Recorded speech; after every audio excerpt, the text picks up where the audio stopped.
Good afternoon and welcome, parents, family, friends, faculty, and community members.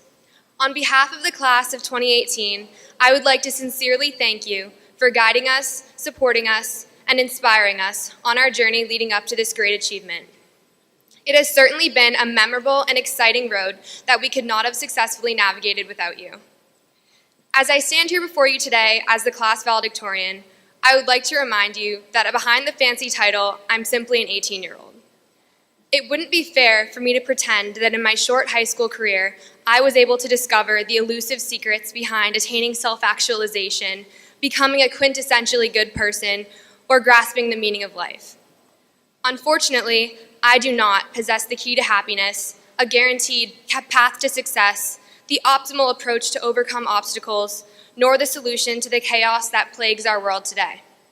Honestly, as my mom can attest, I can still barely do my own laundry. I do hope that someday I may discover the answer to at least one of these profound questions. But as of today, I'm a high school senior who, like many of my classmates, probably knows more about the quadratic equations than I do about life.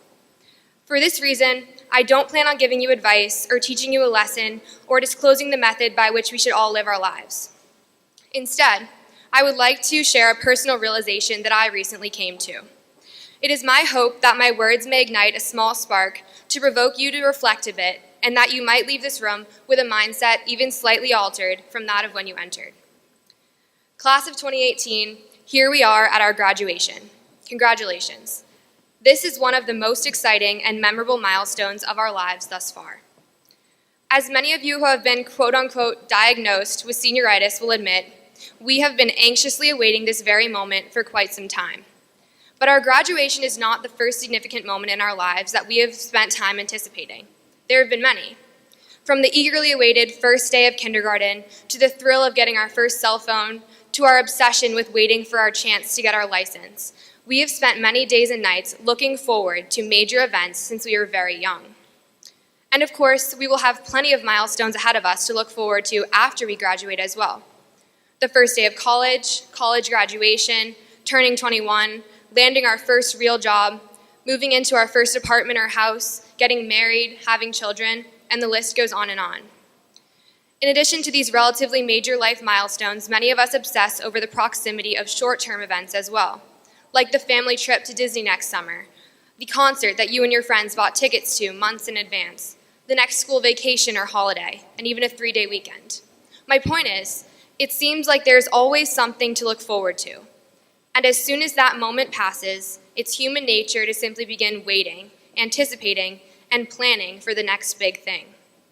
It's an infinite cycle of I can't wait for this, and I'm looking forward to that. We cross off calendar boxes, create countdowns, and daydream about the future, essentially living our lives by constantly marking milestones and special occasions, as if we are merely leaping from one event or achievement to the next. But what about those countless moments in between that may not have a nominal significance? Aren't they just as meaningful? For as long as I can remember, there has been a small blue canvas print that has sat prominently on the mantel in my aunt's home. Painted on the canvas in white cursive letters is a quote by American author and poet Annie Dillard that reads, "How we spend our days is, of course, how we spend our lives." Year after year, I passed by that canvas, reading its words, but perhaps not quite acknowledging and comprehending its message.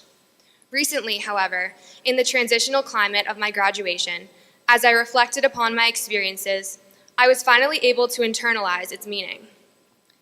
While milestones like today are undoubtedly very important and mark days of long-awaited accomplishment, excitement, and hard work, just as, if not more important, are all of the other seemingly ordinary days that precede and follow, as these days are the ones that make up most of our lives.